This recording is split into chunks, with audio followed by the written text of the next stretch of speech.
atividades do Grupo de Pesquisa CPCine, História, Estéticas e Narrativas em Cinema e Audiovisual, que concentra suas pesquisas acadêmicas em torno de reflexões teóricas e práticas sobre a história do cinema e da produção audiovisual.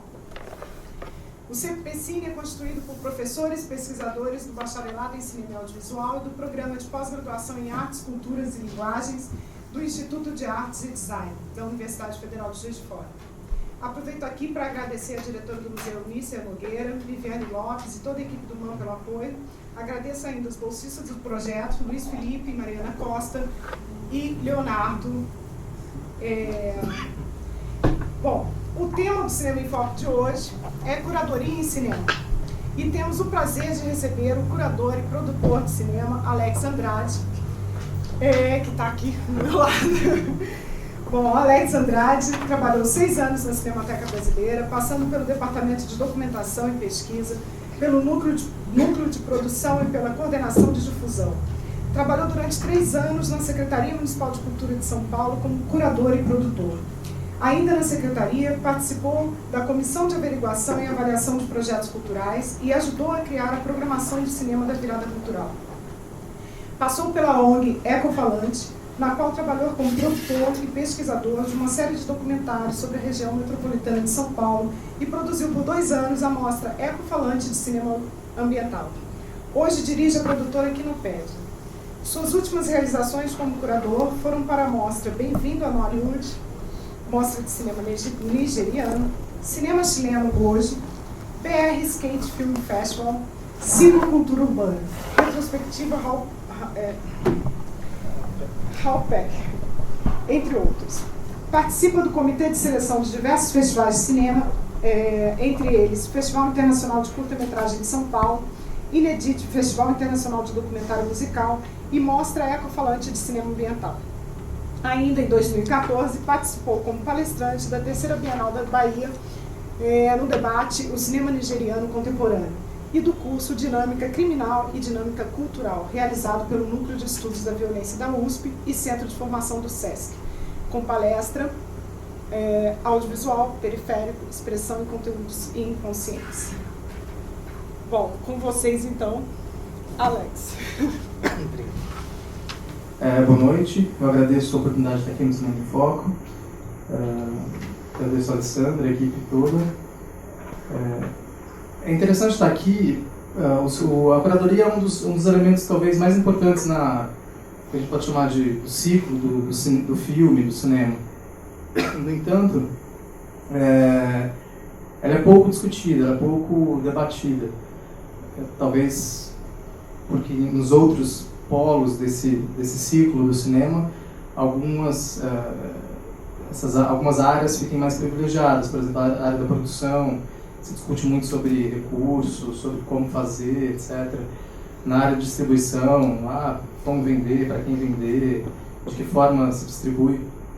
No entanto, a curadoria e a programação, que faz parte do universo da exibição, né, nessa cadeia do cinema, fica, infelizmente, relegada a conversas entre curadores e programadores, e poucas vezes se abre para a discussão para as pessoas que vão ao cinema e vão assistir os filmes e ter contato com as obras.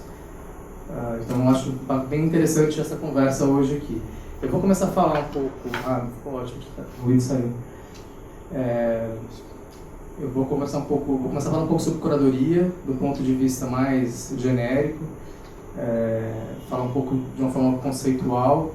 Eu ia preparar alguns PowerPoints para usar aqui, mas eu achei melhor não fazer, deixar a conversa rolar sem PowerPoint, porque ela fica, talvez, pode parecer um pouco mais desorganizada, mas ela fica mais livre e a gente pode seguir o vento, para onde ele for batendo aqui. Então, eu vou falar de uma maneira mais genérica, um pouco sobre curadoria, e aí mostrar algumas coisas, alguns exemplos de programação, de curadoria, em cima de uma série de, pelo menos 4 teorias sobre categorização, que não tem nada a ver necessariamente com cinema, mas tem a ver com categoria, com categorização, que é exatamente o que o curador faz, recortes e categorizações e conceitualizações sobre determinados temas. E aí, por fim, eu vou tentar juntar algumas peças do que eu vou soltar durante a conversa e aí a gente bate um papo no final. Eu só vou a primeira e a segunda parte da minha fala eu vou tentar fazer meio que um monólogo e aí depois disso a gente conversa para debater o tema de uma forma já explicitado e já como posso dizer isso, explanado para vocês as minhas sugestões aqui. Bom, então vamos lá. Em 2007 eu ainda era programador da Cinemateca Brasileira e eu fui convidado para participar de um festival chamado Resfest. Eu fiquei tentando lembrar exatamente o que é. O Resfest aconteceu durante alguns anos, 2 anos ou 3, depois parou. E eu fiquei tentando lembrar exatamente qual era a definição do Resfest e acho que talvez a melhor definição talvez seja uma celebração da cultura digital. Né, foram exibidos nesse festival durante o período que ele existiu aqui no Brasil vídeos, videoclipes, programas de televisão, filmes, documentários e ficção, mas que tinham ponto em comum de todos desses filmes, desses materiais exibidos, era que eles tivessem em algum momento uma passagem pelo digital. Quer dizer, hoje o digital é tão presente na nossa vida, no cotidiano, que a gente esquece que algum tempo atrás ele não era assim. Quer dizer, você tinha você pensava de uma maneira mais categórica, que é 35mm, película, etc. E esse festival tentava dar conta desse novo fenômeno que era o digital. E aí, nesse festival, me chamaram para participar como participante, né, um convidado, etc., e como debatedor. E a mesa que eu participei se chamava Os Festivais de Cinema na Era do YouTube. E quando eu vi o convite, eu falei, nossa, como pode essa história? Né? Em 2007, o YouTube tinha sido lançado em 2005, então era uma criança, né? Tinha só 2 anos, e a internet no Brasil ainda não era a internet potente, não é ainda uma internet boa, mas hoje é melhor do que era em 2007. E ainda no YouTube não era o fenômeno que é hoje, assim.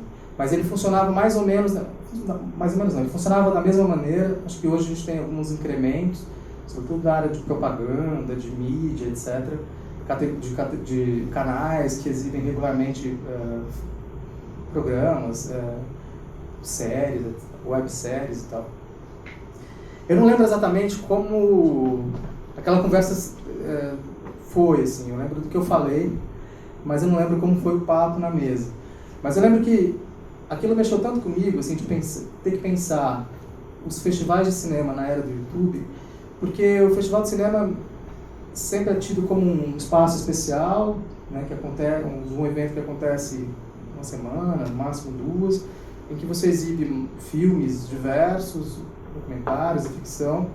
E o YouTube era uma plataforma fixa, quer dizer, está no seu computador, você não leva ele para o cinema. E eu nunca tinha percebido, naquele momento, eu não fazia essa ligação de um substituto da sala de exibição. Acho que eu não conseguia fazer isso, sobretudo trabalhando na Cinemateca Brasileira, que é uma organização que trabalha com preservação da memória audiovisual brasileira e tal. Eu não conseguia imaginar o YouTube como um substituto dos festivais, mas eu achava que a inserção do YouTube na cena do audiovisual, da internet, provocava uma certa reflexão no que os festivais tinham que exibir, no que eles deveriam exibir, de que modo eles poderiam exibir. E achava, e ainda acho, que nesse ciclo do filme, como eu já disse para vocês, a exibição, ou talvez a difusão, a divulgação de um produto audiovisual no YouTube muitas vezes pode cumprir ou pode ajudar a fechar o ciclo que no cinema a gente diz que é a produção, tem uma tríade, que muita gente fala que é um triângulo, mas não pode ser um triângulo porque ela não tem, quer dizer, até pode ser um triângulo, pensada, vista como um triângulo, mas nunca é um triângulo isósceles, né, que é um triângulo de lados iguais, que assim, é o lado da produção, da distribuição e da exibição. Assim, é um triângulo meio outra coisa, sei lá, quase um triângulo monstro. Porque os lados não são iguais e as equações não fecham. Eu achava que o YouTube naquele momento podia ajudar a escoar um tipo de produção que não tinha sido pensada, porque isso já acontecia e não tinha sido pensado exclusivamente para o cinema. E aquilo rendeu uma boa discussão e a gente andou bastante ali discutindo sobre essas questões. Como preservar, de que maneira o YouTube ajudava na preservação dos materiais, dos filmes. Hoje uma série de cinematecas e arquivos de filmes do mundo inteiro disponibilizam no YouTube seus acervos do final do século XIX, no começo do século XX. Quer dizer, o YouTube se tornou, apesar de ser uma ferramenta comercial, ele se tornou talvez uma das ferramentas mais potentes de divulgação e de emissão de ondas importantes para a gente compreender o mundo e entender as coisas. Bom, o que eu quero dizer é que essa reflexão sobre os festivais de cinema, né, em 2007, ela saiu a partir de um momento em que surgiu uma nova tecnologia e aquilo rendeu, como eu disse, uma certa conversa. Eu acho que a curadoria, a gente está em 2014, e eu acho que a curadoria hoje começa a sentir um efeito de um outro fenômeno de mídia, um outro fenômeno que nasce dessa vertente da tecnologia. E eu acho que os curadores, os programadores precisam parar um pouco para entender o que está acontecendo. Eu vou mostrar para vocês alguns casos, 2 pelo menos, que são as formas de organização de conteúdo na internet, sobretudo, né? Então, eu acho que vocês são, de alguma forma, consumidores espectadores de diversas ferramentas que a gente tem de exibição de materiais de filmes em streaming na internet.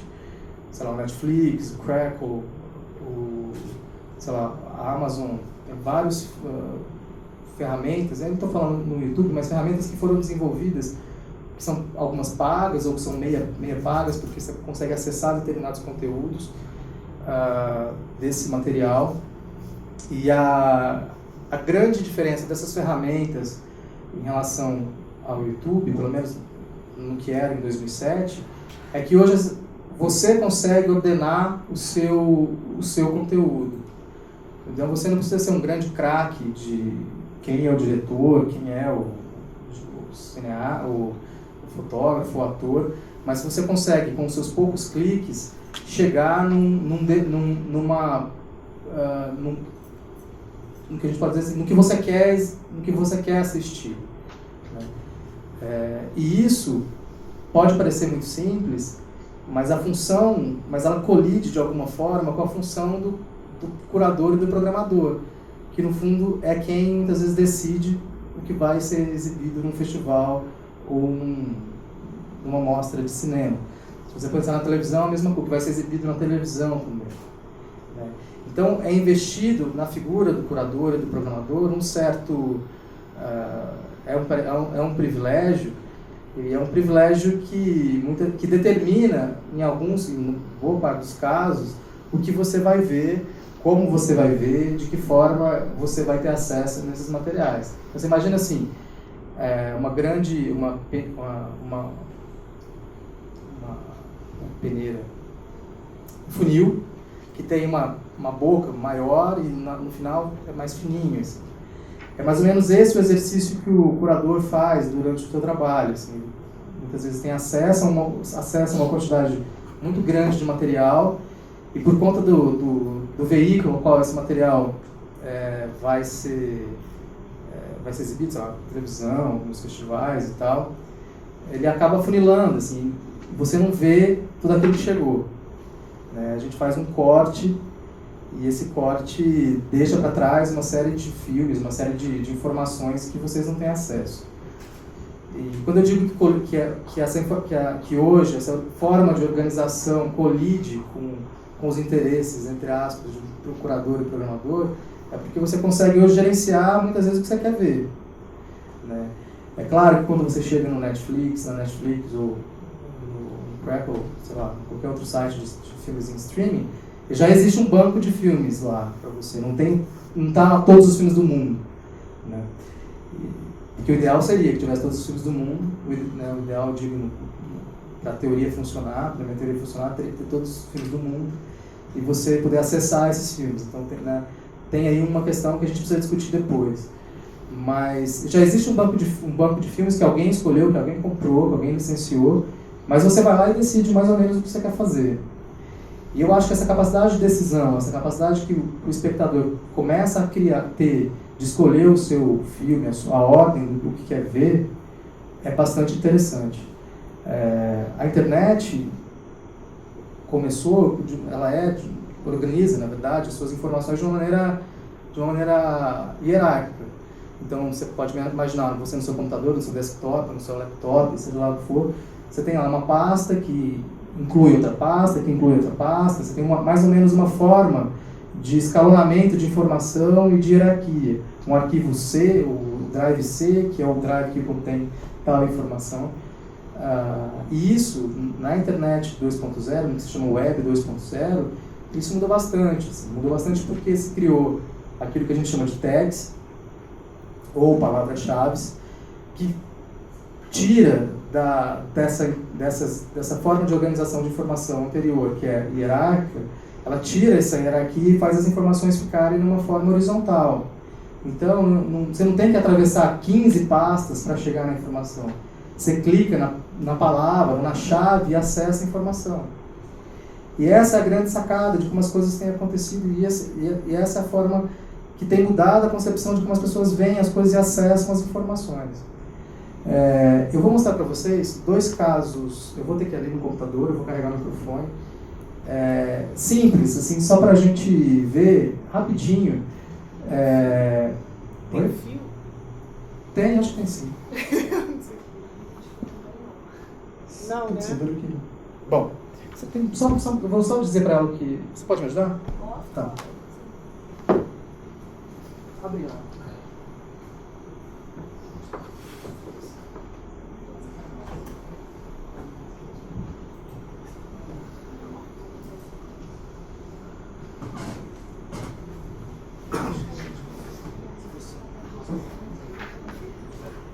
Ali naquele item do navegador, essa é a cara do Netflix. Eu queria usar o Netflix americano, mas aqui no meu computador eu consigo. Mas ali eu não consigo. Mas vocês já devem acessar essa informação. O que acontece é que você pode clicar no perfil de interesse, mas ali no navegar, você tem, já no Netflix brasileiro, uma opção de categorias. São 16 ou 18 categorias. Que me parece, eu preciso checar depois, que são só as traduções das classificações americanas. Quer dizer, no Netflix, que é americano, já desenvolveu lá as suas marcas principais, as suas tags principais, e me parece que é só que a mesma, só traduziram para o português e não pensaram em áreas de interesse que o brasileiro vai usar e vai procurar lá. Mas enfim, quando você clica no navegar ali, ele pode, se você puder clicar, ele, lá, só para fixar, então, tá vendo? Aquelas são áreas, clica de novo, por favor, ou deixa preso, só para mostrar que, se vocês viram, fica uma barra lá em cima, lá, com todas as áreas de interesse. Então tem lá, de séries de TV ao terror, e vai passando. É meio uma tradução literal do que acontece também no Netflix americano. Clica em qualquer um, pode escolher um, tá, por favor. Eu acho que abriu outra página lá, né? Aí, ali, ó, na série de TV, você já tem um outro item chamado subgêneros. Clica, por favor. E aí você consegue filtrar novamente a informação, TV brasileira, TV britânica, etc. E aí você vai assistir o filme que você quer, ou a série que você quer assistir, etc. Por que eu estou mostrando isso? Pode parecer um mecanismo muito simples, mas a priori, esse devia ser um trabalho, já é um trabalho de curadoria, de uma certa forma. Porque essas tags não estão ali à toa. Alguém foi lá, viu o filme, classificou ele como, sei lá, clássico, sei lá, fez a sua categoria. Mas a possibilidade de você navegar, a possibilidade de navegar, de escolha, de ir e voltar, é sua, né? Quer dizer, você faz esse desenho, você faz isso de uma forma tranquila, você paga, depois faz. Vai na segunda aba lá pra mim, na segunda aba em cima, ou na terceira, desculpa. Não, lá em cima, aí isso. Esse é o Hulu, ele funciona pouco no Brasil, mas é uma ferramenta que funciona bastante nos Estados Unidos, e é muito parecida. Clica lá no Moves, por favor. Assim, só não precisa clicar aí não, só para mostrar. Ele também faz essas divisões ali. Você tem TV, Moves, Kids, More, que vai ter uma série de outras possibilidades, etc. Latino, blá blá blá. Tem uma coisa muito maluca, tem dramas coreanos, sabe? Eu assisti um hoje à tarde um pouquinho, é muito engraçado. Isso eu estou dizendo para quê? Para mostrar que os algoritmos, né, a gente ouviu muito falar isso sobretudo sobre o Facebook, né, que são desenvolvidos, eles são desenvolvidos mais ou menos para captar ou te ajudar a fazer essas decisões, assim, né, que você gosta, mais ou menos o que você quer, o que você acha. Então, eu acho que tem uma pergunta dessa passagem, desse primeiro bloco, que eu estou dizendo para vocês, para o próximo, acho que fica uma pergunta, assim, qual é a posição desse curador ou desse programador diante dessas novas ferramentas de escolha, de pesquisa, de busca, que não são mais privilégios de quem detém um certo conhecimento e pode decidir por vocês, né? Acho que essa é uma primeira pergunta que fica e que a gente tem que pensar sobre ela.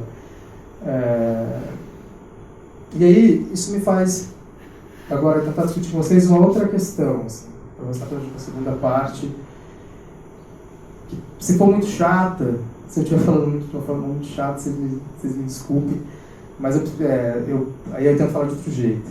Por que eu estou dizendo isso? Porque eu vou tentar, primeiro, dizer o que eu acho, o que é curadoria, o que eu acho de curadoria. Eu já disse aqui um pouco, já fui mencionando algumas coisas, e vou falar vou usar um pouco, voltar um pouco na minha área de origem, que é na letras e na linguística, e vou usar alguns conceitos que a gente usa sobre categorização, etc. E vou mostrar para vocês uma série de programações de cinema e de festivais, como essas programações elas se organizam, como elas são organizadas de acordo um pouco com essas perspectivas teóricas de uma série de pessoas, tá? Então, é o seguinte, precisa dizer que existem dois tipos de classificação para o que a gente pode chamar dos festivais de cinema, etc., ou possibilidade de se fazer esses recortes. Uma classificação mais simples e uma classificação mais complexa. Parece bobagem isso. Mas não é tão simples assim. O que eu quero dizer com isso? Um grego chamado Aristóteles, uma vez disse assim, ele estava refletindo sobre as categorias, ele disse assim, para algo pertencer a determinada categoria, esse algo precisa ter traços, que ele chamava traços necessários e suficientes. O que ele quer dizer com isso? Ele fala assim, para algo pertencer, você dizer que algo pertence a alguma coisa, um grupo, esse algo tem que ter uma série de traços necessários e suficientes. E eu vou dar dois exemplos. Por exemplo, menino. Como a gente classifica menino? O que é menino? Menino é humano, né, você pode pensar assim, humano, homem e não é adulto. A gente pode usar esses três elementos para dizer, bom, isso categoriza menino. E menina é humano, é mulher e não é adulto. Isso é uma forma de categorização bastante simples, mas é muito difícil você encontrar no mundo e ao nosso redor coisas que podem ser classificadas dessa forma. Por quê? Porque, por exemplo, se você pensar no que é um quarentão, que é uma outra categoria, a gente pode dizer que é um homem adulto solteiro. Aí a gente pode perguntar, bom, quantos anos esse homem tem que ter? 40? Geralmente não, um pouco mais velho. Então, se a gente pensar nisso, sei lá, o Papa é um quarentão que ele atende essas categorias. Ele tá nessa, ele também não é, ou é, não sei. Um cara que tem um relacionamento estável com a esposa ou com o esposo e resolve, não, eu quero morar com meu pai, com a minha mãe, morar separado. Ele é um quarentão, é um solteirão? Não dá para saber direito. Essas categorias, então, elas têm um problema, elas têm dificuldade de serem feitas. Quer dizer, você tem essas categorias muito objetivas, como a que eu disse do menino e da menina, a gente podia falar do homem e da mulher, elas são raras de acontecer. E eu quero mostrar 2 casos para vocês em que esse tipo de categorização, pensando que o curador é um categorizador, é aquele que recorta uma certa realidade, fala, ó, vou te propor essa programação e tal, eu vou mostrar 2 casos, que para vocês pensarem junto comigo. Você pode só passar isso. Esse é o site da Cinemateca Francesa. Pode só deixar aí, não precisa passar. Não, pode deixar aí. Olha. Vai no seguinte, isso. Não precisa clicar, não. Esse é o site da Cinemateca Francesa.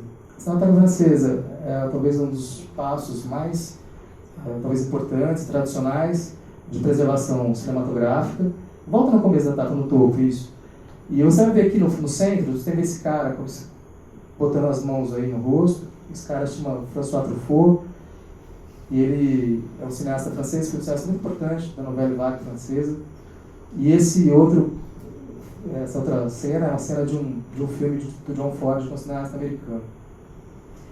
Quando eu olho para essa programação aí, para essas 2 programações, são programações que têm uma forma de categorização simples. Por quê?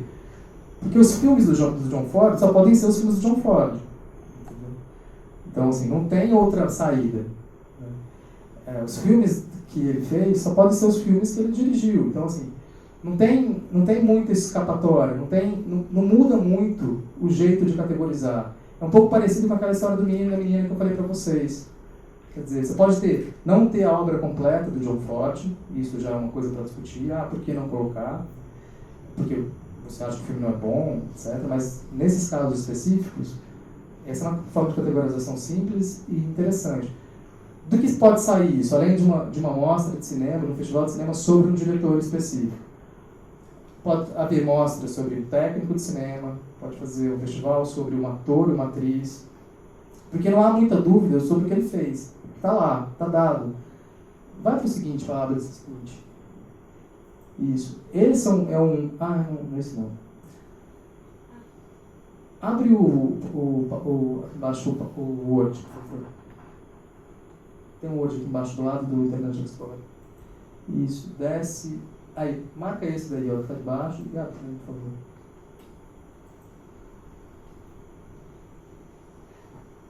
Desce um pouquinho. Ótimo, esse de baixo, isso. Enquadra esse daí.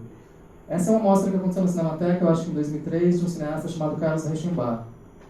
Essa também é uma mostra que se enquadra nessa perspectiva de uma categorização simples porque os filhos do Carlos Reichenbach são os filhos do Carlos Reichenbach. Então essa é uma primeira forma de se organizar, uma forma de fazer um recorte nas curadorias e nas programações, que é algo objetivo, que você não tem muita dúvida sobre como colocar e como apresentar, e talvez, do ponto de vista da produção e não do recorte, talvez sejam os eventos mais difíceis de se fazer. Por quê? Porque localizar os materiais talvez é um trabalho quase de localizar o Santo Graal. Muitas vezes são espalhados pelo mundo. Nesse caso, especificamente, são cineastas brasileiros, os materiais provavelmente estão no Brasil. Naquele caso anterior, do Truffaut e do John Ford, os materiais podem estar espalhados pelo mundo inteiro. Você pode encontrar cópias entre testemunhos e outros materiais muito mais bem conservados. Sei lá, no caso de um filme alemão, do Nosferatu, que encontraram no Uruguai, uma cópia a cópia mais completa do filme estava na América Latina ao invés de estar na Alemanha. porque esses filmes circulavam, em algum momento foi parar uma cópia por lá, e essa cópia foi depois encontrada. E aí, então essa é uma primeira forma de categorização. Uma segunda forma que eu já passo para um grupo, que a gente pode chamar de grupo de uma classificação mais complexa, de uma categorização mais complexa, é quando essas categorias começam a não funcionar, como foi no caso do solteirão, lá do quarentão que eu falei anteriormente. Não dá certo. Essas amarras que você faz para organizar uma coisa começa a não dar certo. Aí um cara chamado Wittgenstein, um filósofo da linguagem, um dos caras mais importantes da filosofia, talvez eu acho, começou a perceber que isso não dava certo. E ele falou assim, e para perceber isso, ele falou assim, eu vou começar a pensar sobre o jogo. O que é jogo? O que é um jogo? E ele começou a desenvolver essa mesma coisa que eu falei, menino é homem, humano, não adulto. E ele começou a fazer essa mesma questão com os jogos. E aí ele jogou numa definição que é curiosa. Ele falou assim, o que é o jogo, então? O jogo envolve ganhar e perder, envolve mais de uma pessoa, tem regras claras e envolve diversão. Aí quando ele definiu isso, ele falou assim, bom, ele não falou isso, né? Porque esse jogo não existe na época, mas e a paciência? Você joga no computador quando você está entediado? Você joga sozinho? Não, é um jogo que você precisa de dois. E o jogo de roda, né? Aquelas cirandas de roda, tem regras claras? Quer dizer, regra clara é quantas pessoas podem participar da ciranda, quantos minutos podem ficar rodando. Também não dá. E aí o Wittgenstein criou algo interessante, que ele chamava de grupos de família, ou semelhanças de família. O que significava isso? Significava que não precisava ter todas as características não precisavam estar em todos os elementos do grupo. Algumas categorias já bastavam. E aí eu vou mostrar, por exemplo, eu tenho o cabelo preto e os olhos pretos. Os meus dois irmãos têm olhos claros. Se eu fosse aristotélico, eu diria, bom, então eu não estou na categoria dos meus irmãos, eu não posso enquadrar, porque eu sou diferente. Mas o meu nariz e dos meus irmãos são iguais, são parecidos, são largos. Para o Wittgenstein isso já bastava. Mas já existe uma semelhança, isso já pode ser considerado família. E eu vou querer mostrar agora para vocês dois... abre o Word, por favor. E desce um pouquinho. Isso, pode descer. Aí, são esses três links aqui que você abrisse, por favor.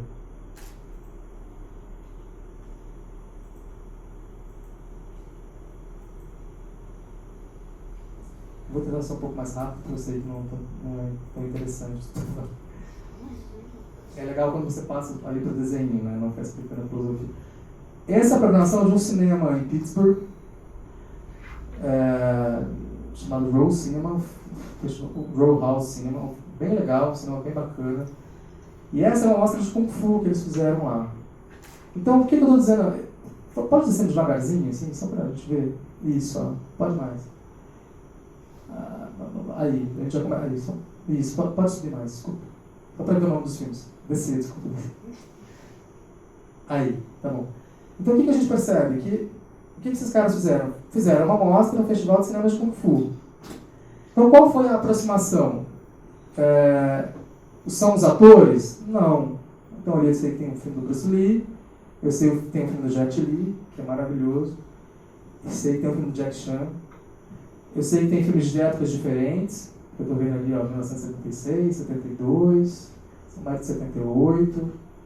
Então, o que permitiu que esses caras fizessem essa categorização e essa mostra, não foi porque os filmes são iguais ou foram feitos pelo mesmo diretor, mas porque havia uma característica nesses filmes que permitiram eles organizarem esses filmes dessa forma.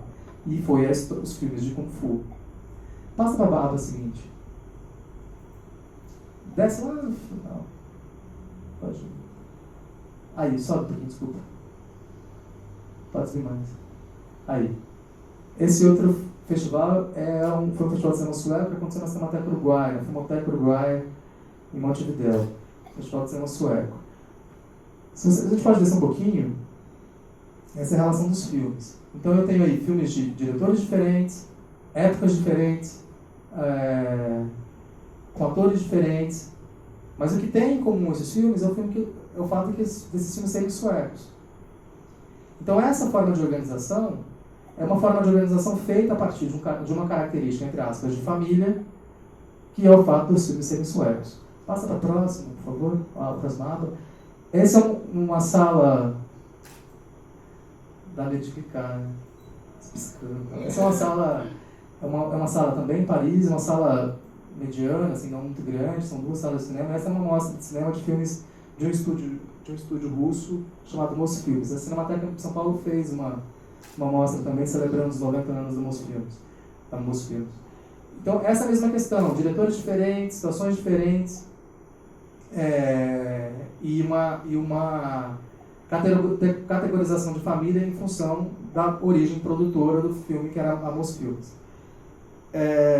Bom, voltando agora para a parte mais chata, que é a parte da teoria, ou a parte Mesmo assim, quando a gente faz essas divisões, a gente percebe que tem problema aí. Quer dizer, qual é o problema? O problema é perceber que essas categorias, por mais que você consiga fazer um agrupamento de família, elas ainda são estáveis. 2 pesquisadores americanos, o Berlin e Kay, fizeram uma experiência muito interessante com cores. Eles pegaram um grupo de pessoas e mostraram cores primárias, preto, amarelo, azul, vermelho, etc.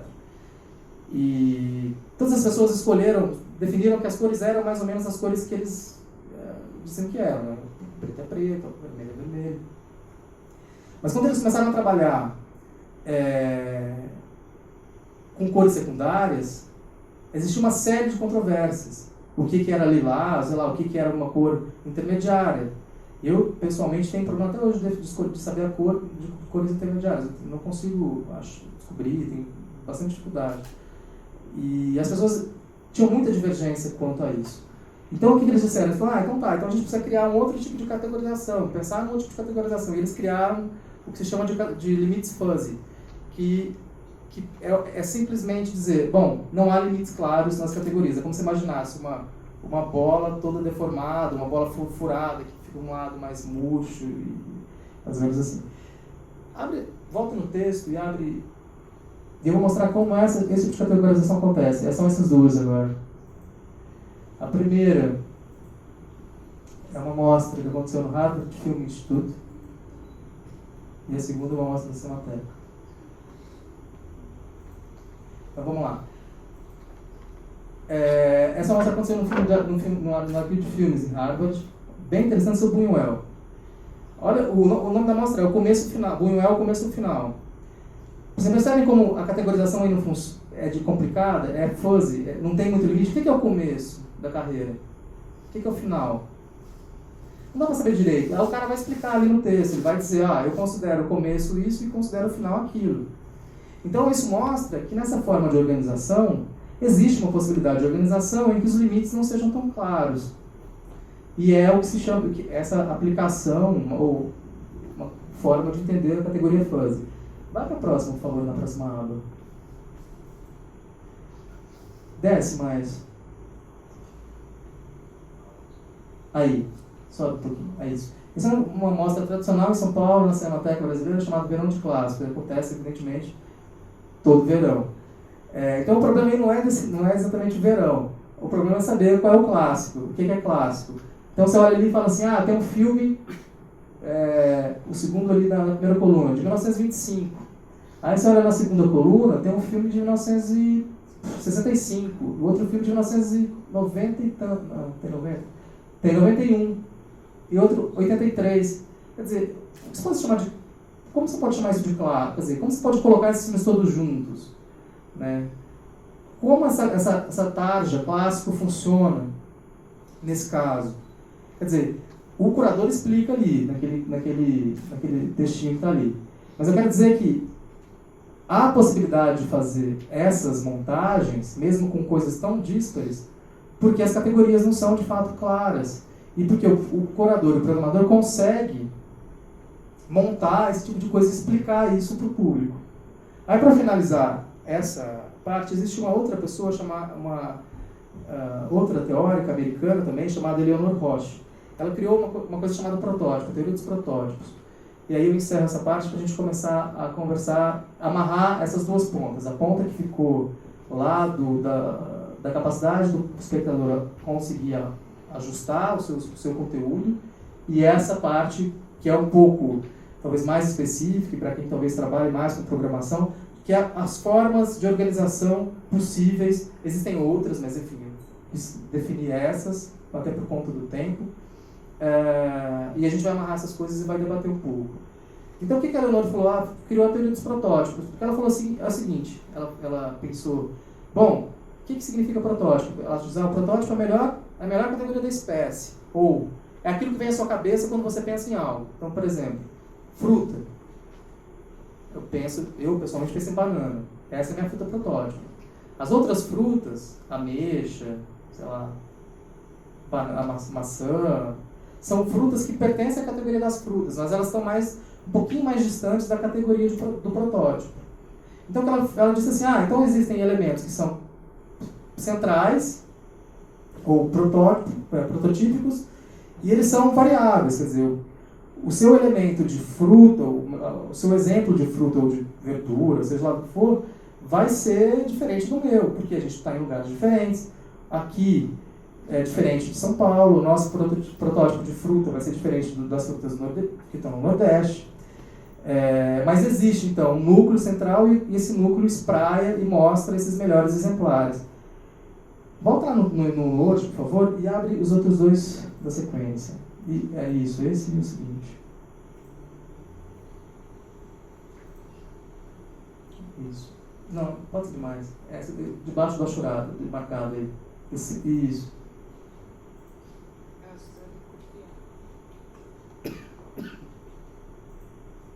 Você pode descer ele nesse para o final. É muito bonito esse folheto, eu acho. Esse é um que a gente já tinha usado, mas a gente vai lá para o final.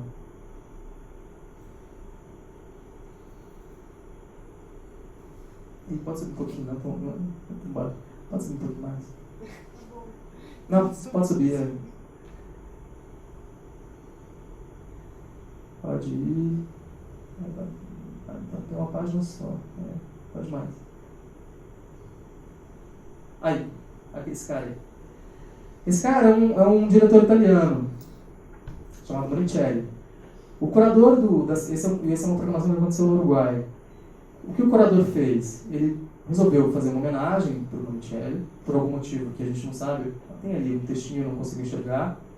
Mas o que ele fala? Ele fala assim, esses são os melhores do Mario, são os melhores filmes do Mario. Tem ali 4 filmes que o Monicelli fez. Eu não sei se eu concordo com ele, se esses são os melhores filmes do Mario. Para mim, talvez sejam outros. Agora, partindo da realidade dele, do curador dele, esses são os protótipos do Monicelli, são aquele que ele considera os melhores filmes, a melhor produção que o Monicelli fez. Vai para a página seguinte, por favor. Essa é uma mostra que está acontecendo agora na Cinemateca na qual eu estou trabalhando. Chama Mostra Film Cup. Está um pouco distorcida, talvez por causa do próprio site da Cinemateca. O que é essa mostra? O nome não diz muita coisa, mas é um conjunto de 10 filmes que foram exibidos no Festival de Veneza. Sobe um pouquinho, só para eu vou ler um texto para você aí. Não, 10. Aí, pai. Fala assim, está escrito ali assim, para relembrar o encontro, blá blá blá, a Mostra Film Cup traz a São Paulo 10 filmes que foram destaque na última edição do Festival de Veneza. O mais tradicional da Itália, blá blá blá. Bom, o que a pessoa fez? O Festival de Veneza exibe uma quantidade de filmes muito grande todo ano. O que ela fez? Ela olhou para aquele amontoado de filmes que se exibem em Veneza e falou, bom, eu vou escolher 10 dos filmes mais aclamados, hoje não usa especiais, não usa um adjetivo, destaque, tá? Foram destaque, não usa adjetivo, foram os destaques da última Veneza, destaque de crítica, etc. Eu tenho certeza que, além desses 10 filmes, muito mais filmes foram também destaque em Veneza, que tiveram talvez mais privilégio, mais prestígio, foram mais aclamados, etc. Mas na visão prototípica dela, esses eram os 10 melhores e esse podia compor esse quadro do que era o melhor de Veneza. Bom, Aí a gente fica, então, agora a gente vai tentar amarrar um pouco as coisas. Que é o seguinte, quando a gente olha para esse conjunto de programações que eu mostrei para vocês, eu acho que foram 4, talvez 8 ou 9 exemplos, né, de tipos diversos de organização de mostras, de festivais, a gente percebe que que a forma, o formato do evento, não é o que limita os filmes que você vai exibir. Então, você vai dizer, mas não pode exibir tal filme aqui. Você pode fazer outros recortes. O que eu quis mostrar, na verdade, é que são diversos recortes ou diversas formas de mostrar conteúdos audiovisuais. A gente está trabalhando exclusivamente com o cinema. Tirando aqueles casos primeiros que eu mostrei da Netflix, esses casos todos aqui são de salas alternativas ou são de cinematecas e salas não comerciais. E vocês conseguiram perceber, mesmo de uma forma rápida e bastante acelerada, como é possível você fazer categorizações e recortes, como é possível você determinar o olhar do espectador, porque é isso que você faz ali. Você fala assim, são os 10 melhores de Veneza. Se você não tem acesso ao que passou em Veneza, você acha de fato que esses... Você dá um crédito para o programador e para o curador e fala, de fato, esses foram os 10 melhores. Né? Então, essa forma de organização, elas não são engessadas. Né? Elas não são engessadas. Então, o que me leva a pensar numa série de coisas. A primeira delas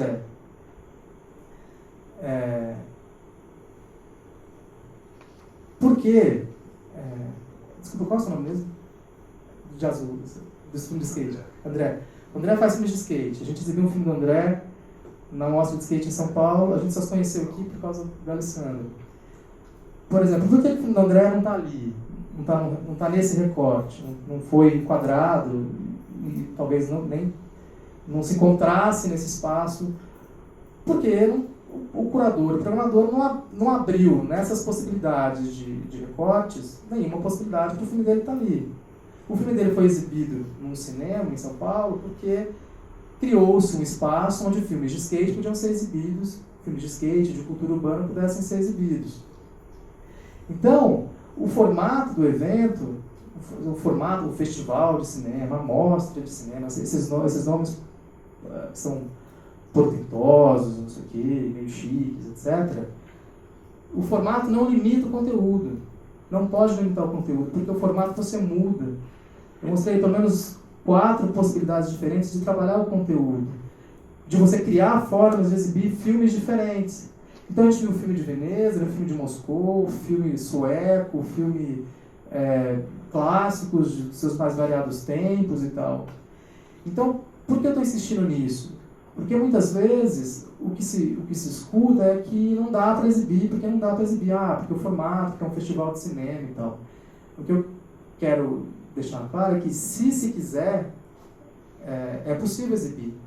É evidente que talvez não dentro da mostra de Veneza o filme do André, que é um filme de skate. Mas numa mostra de skate é possível exibir um filme de skate. Portanto, é possível criar um festival de skate. É possível criar um festival, sei lá, de grafite, de cultura urbana. É possível criar um festival de cinema negro, é possível criar um festival de cinema feminista, é possível criar um festival de cinema, sei lá, LGBT. É possível fazer esses recortes. Né? E muitas vezes, os curadores, eles se apropriam desse formato, eles se apropriam dessa capa que é o formato, para deixar de fora ou para cortar coisas que, de alguma maneira, poderiam estar dentro.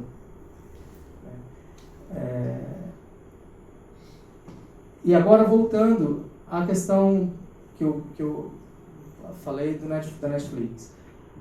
Quando eu falei, o ideal seria que tivesse para você dizer, eu tenho aqui poder de decidir o que eu vou assistir, você tinha que ter um banco de dados, um banco com todos os filmes do mundo, e você fala, quero esse, quero esse, quero esse, quero esse. Mas não tem. Então aí, recai sobre a figura do programador, do curador, também uma responsabilidade. Porque eu não acho que o curador e o programador, a curadoria é uma instituição falida, e que tem que ser esgotada e acabada, e tipo, acabou o domínio dos programadores, dos curadores. Eu faço isso quase todos os meses, faço programações e curadorias, mas eu tento refletir de uma outra maneira essa possibilidade com esses recortes. Eu penso na possibilidade de abrir essas questões. Então eu acho que, da mesma forma que vocês têm mais possibilidade de escolher os conteúdos, acho que o programador também tem que ser mais responsável. Para quê? Para na hora que ele olhar a boca do funil, como eu falei lá no começo, ele olhar aquele monte de coisas que está na boca do funil e de repente colocar coisas, fazer a coisa descer lá na ponta do funil, né? Que não desceria de outra forma, que não chegaria de outro jeito. Vou contar uma experiência rápida para vocês, que eu acho que é interessante. Em 2010, eu assisti um documentário sobre cultura de pirataria, cultura de compartilhamento de arquivos, chamado Good Cop, Bad Cop. Ele foi disponibilizado na internet pelos diretores de forma gratuita, então se vocês quiserem assistir legalmente, etc., você pode baixar, que não é uma contravenção. É um filme feito com direito aberto. E lá pelas tantas no filme, nessa época, é meio perigoso dizer isso, mas eu já trabalhava com cinema há mais de 10 anos, então você começar a contar, fazer a conta e descobrir que eu sou uma pessoa quase idosa, que tem dor nas costas já, etc.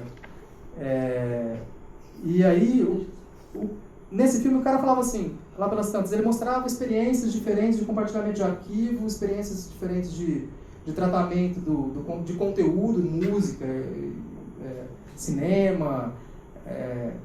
Estava nesse filme lá, o Pirate Bay, que é o site que vocês devem conhecer, de baixar arquivo via torrent. E aí ele mostrou rapidamente o cinema feito na Nigéria. E aí quando eu vi aquilo lá, eu falei assim, caramba, existe cinema na Nigéria? Né? E aí lá decorrendo a história do tratamento da questão decorria, né, o filme avançava e eu descobri. E aí ele falava, mostrava os números e falava, o cinema nigeriano é o segundo maior cinema do mundo. Eu falava, bom, eu trabalho com cinema há mais de 10 anos, sou programador e curador de cinema há muito tempo, trabalhei em instituições, na Secretaria Municipal de Cultura, trabalhei em instituições da Cinemateca Brasileira, privilegiadas, portanto eu tinha acesso à informação. Por que eu nunca descobri isso? Nunca vi, não imaginava que pudesse existir na África um festival de cinema, uma indústria cinematográfica tão potente quanto a indústria de cinema nigeriana, que produz hoje deve produzir em torno de 700, 800 longas-metragens, mas há 2, 3 anos atrás, a média era de 1.700, 1.800 longas-metragens por ano. Feito sem dinheiro de incentivo, feito com dinheiro... Esse ano foi um ano que teve incentivo do governo. Como existia isso, e eu não sabia. Quer dizer, essa informação, de alguma forma, ficou bloqueada, ou não se olhou para lá, não se olhou para outros lugares, para um lugar, né, que está longe, mas não é tão longe assim, que a gente tem relações de proximidade com a África, em função da nossa história. E eu não olhava para lá, não olhei para lá. E sequer imaginava que lá existia uma indústria cinematográfica que produzia essa quantidade de filmes, reconhecida pela Unesco como a segunda maior indústria de filmes do mundo, perdia só para a Índia. Em terceiro, do ponto de vista do volume de produção, não necessariamente da quantidade de recursos que se tem. Isso, claro, o cinema de Hollywood bate qualquer indústria que você puder imaginar. Agora, imagina só, eu trabalhava nessa indústria do cinema há muito tempo e não conhecia essa realidade. Imagina quem não trabalha, quem não tem um acesso. Aí depois disso eu fiquei tão encanado com essa história, que aí eu trouxe para o Brasil durante 2 anos, em 2011 e em 2014. Eu fiz 2 eventos em torno do cinema nigeriano, trouxe os produtores para cá e tal, para conversar, para saber como funcionava, para saber como eles faziam, que histórias eles faziam, que histórias eram aquelas. E aí eu descobri que os filmes não eram narrados, não eram dialogados em inglês, que era uma das línguas oficiais da Nigéria, mas eram narrados também em Yorubá, em Hausa. E que aquilo despertava uma série de questões sobre identidade, sobre gênero, sobre uma série de... E que aquilo estava tapado, esse caminho, essa visão estava fechada. Então, a minha a minha perspectiva, não foi depois disso, mas sobretudo com isso, foi de tentar olhar para outras realidades que não a realidade que me está posta todo dia. Eu sei quais são os filmes que ganham Berlim, Cannes, Veneza, eu sei quais são. E eu sei que esses filmes vão chegar no Brasil. Mas eu não sabia que tinha uma indústria poderosa na Nigéria, que está surgindo uma indústria em Gana, tão parecida quanto na indústria nigeriana, que na Ásia, em Hong Kong, em Taiwan, existe uma indústria potente, porque os benditos curadores, dos quais eu faço parte, de certa forma, relegavam essas informações, porque, não, de certa forma, trabalhar sobre o estabelecido, sobre o que está fácil, ou sobre o tradicional, é muito fácil. Eu vou dizer algo, eu não sei se eu vou me expressar bem, mas eu vou tentar. Eu acho que muitas vezes o programador de salas alternativas, eu estou dizendo, os que não trabalham com cinema americano industrial, blockbuster, que vai para as grandes salas, etc., sei lá, os Jogos Vorazes, Batman, essas coisas. Os que trabalham muitas vezes em salas alternativas têm a mesma lógica, muitas vezes, do que aquele que trabalha com cinema industrial americano. Por quê? Claro que o produto final é diferente. De um lado eu tenho os Jogos Vorazes, do outro eu tenho, sei lá, um filme, sei lá, francês, sem som, com preto e branco, etc. O produto é diferente, mas a lógica é a mesma. Porque se o cinema hollywoodiano, a perspectiva do trabalho, o que está envolvido ali são questões relacionadas ao dinheiro, né? O melhor produto, o produto que vai arrecadar milhões, aquilo tudo é pensado, mês de lançamento, dia certo, a música, etc. Do outro lado está o programador, o curador do cinema independente, que está atrás do cinema que tem o lastro dos grandes festivais internacionais. Então, claro, o produto é diferente. Evidentemente, o produto, do ponto de vista da qualidade, o produto independente é muito melhor. Mas o produtor e o programador vai atrás daquilo que fez sucesso fora. Então, de uma certa forma, é a mesma lógica. O produto é diferente, mas é a mesma lógica. E isso me deixa um pouco assustado, porque se o programador saísse da zona de conforto, ele poderia se arriscar. Ele poderia também exibir o filme de Cannes, Berlim, Veneza, Toronto, seja lá o que for. Mas ele podia exibir também um outro latino-americano, podia exibir um outro da América Central, um filme asiático.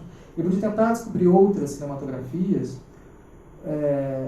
E aí, que eu acho que é a parte mais grave da história. A gente está falando o tempo inteiro de cinema estrangeiro. E aí você imagina o cinema, como isso funciona no cinema brasileiro? É a mesma coisa.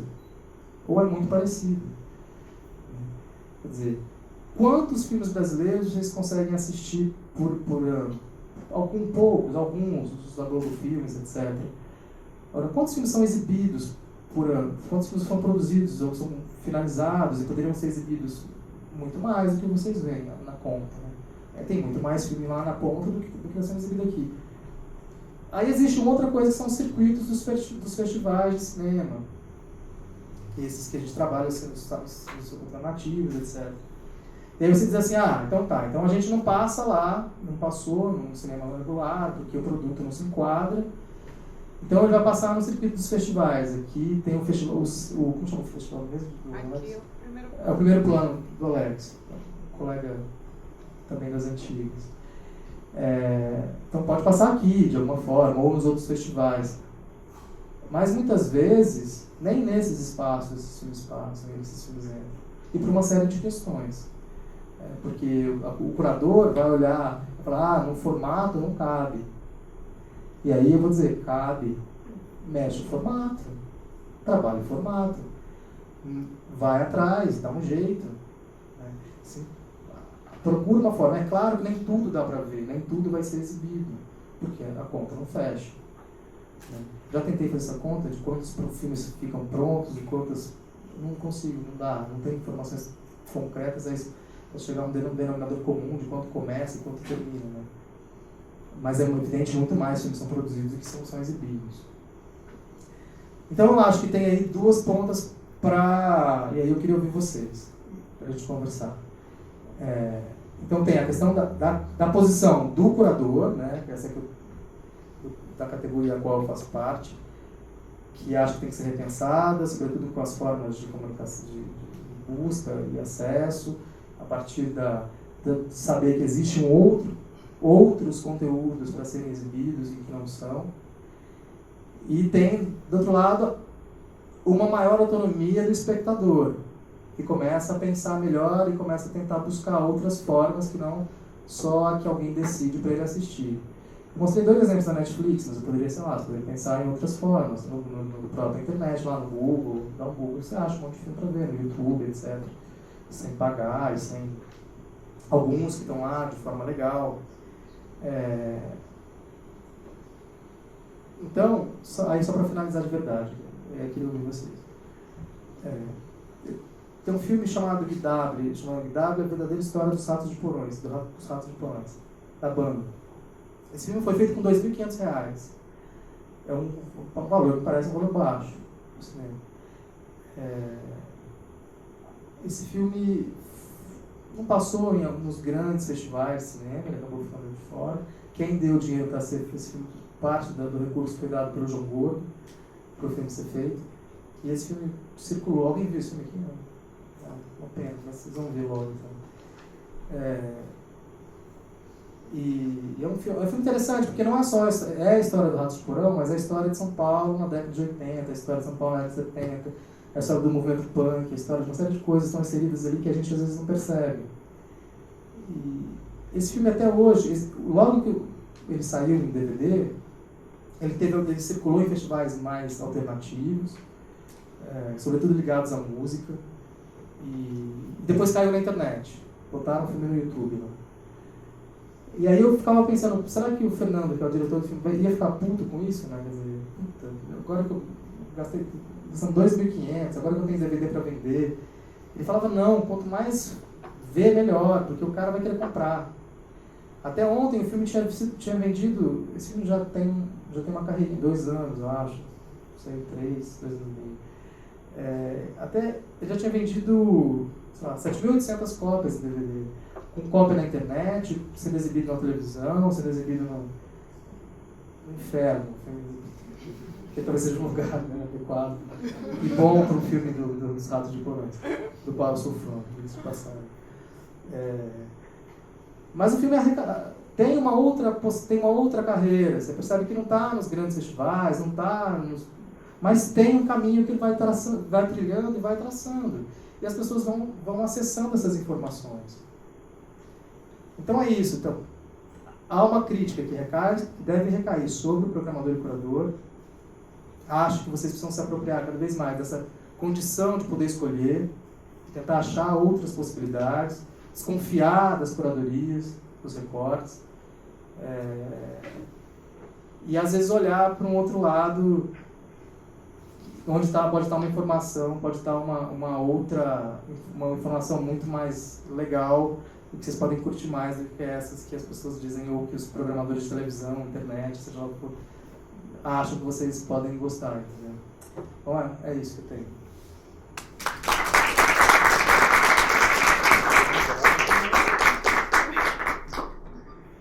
Bom, então, tá aberta, a minha voz é que não sai, eu acho. Tá aberto, então, pra gente debater um pouco e conversar. Eu acho que o Alex foi super provocador. A gente tem uma conversa. É mais um comentário que uma pergunta. Você comentou desse processo de escolha dos filmes, e eu estou desenvolvendo uma espécie de aplicativo que é uma ferramenta de indicação de filmes que o usuário escolhe o caminho para se chegar no produto final, que no caso é o filme. Sem, justamente por causa dessa situação de Netflix, de YouTube, que o usuário, o caminho para se chegar no filme é parte dele. Você tem todos os filmes ali, mas o espaço não pode te dizer o que assistir. A gente oferece essas possibilidades. Então, basicamente, seria dividido em 3 etapas. Que a primeira começa com você perguntando ao usuário o que ele está a fim de assistir. Então, você tem cerca de 10 opções ali, que é, por exemplo, sentir medo, se emocionar, descobrir coisas novas, apreciar uma técnica diferente, experimental, alguma coisa assim. várias subdivisões. E na seguinte você pergunta com quem que o usuário pretende assistir, e na terceira qual a pegada do filme. A pegada para ter uma linguagem mais informal mesmo, que é se ele é mais culto, se ele é mais alternativo, alguma coisa assim. Para no final você tentar criar essas 3 chaves para chegar no produto. Então se a pessoa fala que ela quer, por exemplo, sentir medo sozinha em um filme mais cult. Então você tem 3 etapas de divisão, você tem que taguear os filmes, e aparentemente parece um processo fácil. Só que aí depois você cai naquela questão, o que é sentir medo? Para mim é uma coisa, mas para o usuário não é. Então eu não queria criar uma ferramenta que fosse os filmes que me causam medo, e sim os filmes que são considerados como filmes que têm esse caráter. E depois, se a pessoa vai escolher que ela vai assistir com alguém, não é necessariamente um filme feito para assistir com alguém, mas você sabe que se ela escolheu, se ela clicou na opção de assistir com um companheiro, porque ela quer que o filme seja adequado para aquela situação. Então você tem que pensar não só na escolha do cara, como no porquê, no que está envolvido por trás daquela escolha. Então acabou que o banco de dados ficou gigante e a gente lançou uma versão beta, mas assim, completamente cheio de problemas, porque você chega nos caminhos e de repente, tá, mas aquele filme não acho que o usuário não acha que dá medo, ou então ele acha que não é adequado assistir com as crianças, por exemplo. Então é um processo que eu percebi que tem esse processo, esse caminho de curadoria, não sei a palavra, mas essa escolha que você vai ver que quanto mais você funila, mais difícil é o processo, e é uma questão de aprimoramento. Você vai fazendo, tem a primeira versão, depois pergunta a opinião, vai lançando outra, até você chegar num produto mais melhor, lapidado, assim. Essa coisa da categoria é muito difícil. É uma questão da metodologia da ciência, sabe? Assim, questão, não tem jeito. Quando você vai fazendo esses recortes, vai perder, vai ficar coisa para trás, vai ficar coisa meio mal ajambrada, mas não tem jeito mesmo. Assim, isso é uma questão que, sei lá, a sociologia se debate com ela, quando você vai definir as categorias para determinar, sei lá, fazer uma pesquisa sobre classe social ou classe, etc. Essa é uma questão muito séria, mas mas acho que você tem que tentar ir adiante.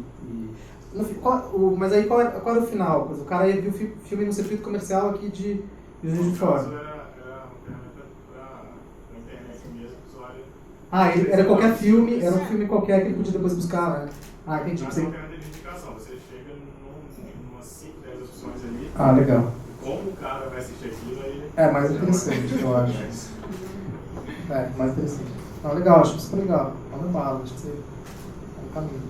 Só complementando o que o Márcio falou, Matheus, perdão. Mas assim, o Netflix, ele tem já um aplicativo que essa característica, que é a roleta, né? Que você coloca lá as características e ele sugere para você, dentro do que eles têm disponível, essa programação. E aí vem não sei, já estão até falando de uma síndrome do Netflix. Porque eu, por exemplo, passo por isso. Eu abro o Netflix e desço todas as etapas e no final eu fecho e vou fazer outra coisa. Porque são tantas opções, tantas coisas, que você acaba não sabendo direito o que você quer escolher. E aí me lembrou, quando eu tive a matéria com a Alessandra de História Estética, a gente tem aquela coisa quando a gente vai estudar a teoria dos gêneros. E a gente vem com a bendita da poética. Porque aí ela vem e começa a segmentar, mas ela segmenta em 3. Depois você vem os subgêneros. E eu li uma matéria que o Netflix estava contratando, na verdade, pessoas para trabalhar em home office, brasileiros, para categorizar os filmes brasileiros. Porque, como você mesmo falou, eram somente traduções, mas as pessoas acabavam não se encontrando. E vem muito de, acho que influência até dos outros países aqui, latinos, que muitas obras estavam vindo e não estavam sendo categorizadas. E aí fica esse buraco, porque ou a gente abre demais ou afunila demais. Como você falou assim, o cinema sueco. Não estão todos os filmes suecos. Como é que você, como é que você afunila mais? E é uma pergunta pra você. Você, não sei, mas você já escolheu filmes assim pra premiação ou pra... E você já recebeu algum tipo de... Não sei, alguém já foi lá bater boca com você, ou alguém já questionou, já mostrou o processo, Alguma coisa desse tipo? Várias vezes, mas tem uma história. Entre elas, não, já fui júri de um festival, de alguns festivais, mas um desses festivais, um festival internacional, mas que era um júri grande que dilui a responsabilidade. Então, nesse caso, não teve problema. Mas quando eu programei, acho que um dos grandes desafios de um curador e programador é programar. Tem várias formas de trabalhar. Assim, uma delas é, hoje eu não trabalho numa sala fixa, eu não trabalho num cinema, fico lá todo dia pensando em programações e tal, mas já fiz isso durante 10 anos, quase 10 anos, 6 anos na Cinemateca. Eu trabalhava desenvolvia só programações para salas da Cinemateca e depois na Secretaria Municipal de Cultura, numa das salas da Secretaria Municipal de Cultura. E é um baita desafio fazer isso, porque vai ter ideia assim, de 15 em 15 dias você fazer uma programação com 20 filmes, etc. É muito difícil, é muito cansativo. Muitas vezes na Secretaria eu trabalhava sozinho, na Cinemateca eu dividia a responsabilidade com mais um amigo, chamado Rafael, grande amigo, e outras 2 pessoas trabalhavam esporadicamente com a gente. Então meio que revezava as ideias e tal. Mas para contar a história dessa crítica, eu trabalhava na Cinemateca que tinha uma programação um pouco parecida com essa, muito cultural, com cinema de arte, etc. Eu saí da Cinemateca e fui para a Secretaria Municipal de Cultura trabalhar numa sala que era o oposto.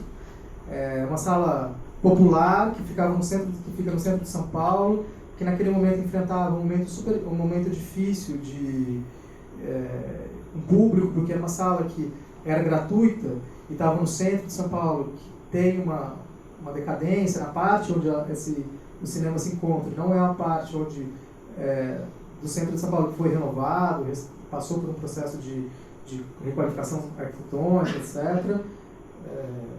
E alguns problemas também, mas não passou por isso. Então é uma sala que era frequentada por mendigos, uma sala frequentada por populares, gente que era morador de rua que ia lá dormir, porque podia, para se proteger da chuva, ia para lá. Para se proteger do sol e ficar no ar-condicionado, também ia para lá. Então era uma sala com problema, assim, uma sala com super problema. Mas as pessoas iam, tinha um público de... Quer dizer, não iam ver filme, né? Poucas iam ver filme. Mas sei lá, tinha uma sala grande, 230, os padrões de cinema independente, é uma sala grande, 236 lugares, 220, né? 26. E tinha uma média de 100 poucas pessoas. Nossa, a maior média, as maiores médias de cinema de São Paulo, assim. Mas as pessoas não iam pra ver filme. E aí eu cheguei lá e fui com a minha cabeça de Cinemateca. Sei lá, e a primeira mostra que eu fiz foi documentários franceses experimentais, premiados, não sei lá, sabe? Aí eu fiz e aí fui feliz, né? Nossa, fiz uma baita programação, todo mundo deve estar tipo, achando que eu sou o grande programador da cidade, sei lá, vai me receber em pé e aplaudindo. E aí eu fui apresentar a sessão e falei, boa noite, boa tarde, meu nome é Alex, programador da sala, a primeira sessão que eu programo, a primeira mostra que eu programo aqui. Não, já estava na segunda semana, e eu estou aqui para conhecer vocês, saber o que vocês pensam. Aí um senhor levantou a mão e falou, você é o programador novo. Eu falei, sou. Eu nunca vi filme tão ruim, eu nunca vi um programador tão ruim igual você nesse lugar. E aí, se a gente é muito reativo, a gente deixa, puto, né? Volta pra casa e chora, sei lá. Mas aí você tem que entender por que ele falou isso, assim. E aí eu entendi, exatamente por isso, porque era um espaço popular, que não cabia cinema francês experimental, cabia o western do John Ford, cabia filme de perseguição policial, cabia bons filmes noir americanos na década de 50, 60, 70, cabia um monte de coisa, mas não cabia documentários franceses experimentais. Não era nessa sala que isso tinha que ser feito. Então, muitas vezes o programador é reativo, ele fala, putz, não, mas a minha ideia é muito boa, meu recorte é o melhor, eu criei aqui as melhores possibilidades do mundo, mas na real, não. Às vezes isso não acontece, às vezes a gente come bola e erra. Assim, nessas categorizações, muitas vezes a gente erra porque põe o filme muito fora de contexto, não tem nada a ver, enfim. Mas já passei. Essa foi talvez uma das piores, assim, de eu falar, você é um péssimo programador de cinema. Só não foi pior da primeira vez que eu dei uma aula, minha formação na área de letras, E eu fui dar uma aula e uma aluna falou, acabou a você não ser o pior professor que eu já tive. Então essas coisas você ouve, então, quando você começa a ouvir essas coisas, a gente vai ficando mais aprendendo a lidar com isso e aprendendo a ajustar as coisas, né? Se a gente reage de uma vez, vira as costas e vai embora, e continua achando que o que a gente faz é bom, que a percepção do outro, do público é ruim, é errada, aí que a coisa vai pro brejo, né? Mas tem que estar, essas posições precisam ser posições de gente com um pouco de análise, você vai estar de forma, você faz coisas ruins, erradas. Primeiro, parabenizar, eu gostei muito de ter ouvido a sua palestra. Eu acho que você traz uma reflexão. Eu nunca tinha ouvido assim uma reflexão vinda do curador, né? E as reflexões que você traz, eu fiquei pensando que são muito parecidas com reflexões que, por exemplo, um crítico de cinema poderia fazer, né? Ou mesmo quem trabalha com história de cinema, quem tá dentro de um ramo mais historiográfico e tal, passam pelas mesmas dificuldades, quer dizer, como é que você categoriza, como é que você classifica, né? Enfim, essas são dificuldades comuns, né? Mas me chama a atenção porque você, justamente, que é uma pessoa que vem da curadoria, que vem da programação de cinema, que vem especificamente desse trabalho, traz um nível de problematização e traz um nível de reflexão que a maior parte dos curadores que são críticos e que hoje em dia exercem um poder de influência muito grande sobre o circuito de cinema independente brasileiro não fazem, né? E eu queria então te ouvir um pouco sobre essa relação entre crítica e curadoria. O que é que você acha disso? Como é que você vê isso hoje no panorama? Acho que a crítica é um desses elementos que são um elemento inserido nessa história do ciclo do filme e tal, extremamente importante, mas ela também pode ser, de uma certa forma, a validação ou de um produto, de um filme, sei lá, um disco, de uma peça de teatro e tal, a validação de um determinado produto para um determinado fim. O que eu quero dizer com isso? Vou tentar explicar melhor aqui. Então, pode ser venda casada, entendeu? Muitas vezes é venda casada. Então, o que eu quero dizer com isso? Sabe que o crítico faz tece uma crítica sobre um CD, sobre um DVD, e aquela crítica, de certa forma, alimenta o que vem depois, que é o consumo, o consumo desse DVD, desse disco, etc. Acho que quando a crítica é exercida de forma independente, ela é extremamente salutar. Mas quando ela acaba sendo um elemento que corrobora para essas distorções do que vai chegar para o público, seja da música, do cinema, do teatro, ela é terrível. Então é como se os festivais se cercassem de uma certa visão, de uma certa perspectiva crítica, para meio que defender o que entra e o que sai. E isso é ruim. Isso é ruim. Sobretudo se o crítico é o curador também. Claro, isso pode acontecer, isso acontece. Agora, se isso é usado de uma forma não muito adequada, você distorce a curadoria, você distorce o que está na tela. Não vai ser o que deveria ter entrado por uma série de razões e tal, vai ser porque a crítica define que esse é o tipo de filme que vai entrar naquele cinema, vai entrar nesse circuito. É um pouco isso, assim, acho que você está falando de colegas e um pouco mais de dedos aqui para falar. Mas eu acho que é um problema, assim. Eu acho que é um problema. Acho que quando a crítica é feita para validar um produto, um filme, um produto, e aí não é só filme, estou falando de tudo, para o propósito final lá, para venda, ou para exibição, ou para o espetáculo de dança, etc. Nossa, é terrível isso. Então, por isso que eu acho que o curador precisa sempre estar atento, assim. Sempre estar muito atento. Atento a possibilidade que ele tem de tirar, por exemplo, sei lá, num festival chega 20 filmes para serem avaliados no comitê de seleção. Mas lá nas inscrições e tal, e aí só sobra, sei lá, você sabe que quando você fechar a programação, 10 só vão poder ser exibidos, porque você não tem grade, você não tem sala, não dá para exibir tudo. Aí você imagina, se você usa esse critério da crítica, né, o que a crítica determina é o que você vai é o que você deixa entrar ou o que você vai deixar de fora, muitas vezes você pode deixar de fora um filme que vai demorar muito, o caminho que esse filme vai ter que precisar fazer para chegar de novo no público é muito maior, muito mais longo. Uma coisa que a gente conversava de manhã aqui, que é verdade, é o seguinte: muitas vezes no comitê de seleção você tem posições distintas sobre um filme, isso é normal. Então eu acho que o filme não tem que entrar por isso. O cara acha que tem que entrar por isso. Sabe qual é muitas vezes a moeda, a forma de definir? A pergunta é: onde o filme foi exibido? O filme foi exibido no Festival X. Então o filme passa.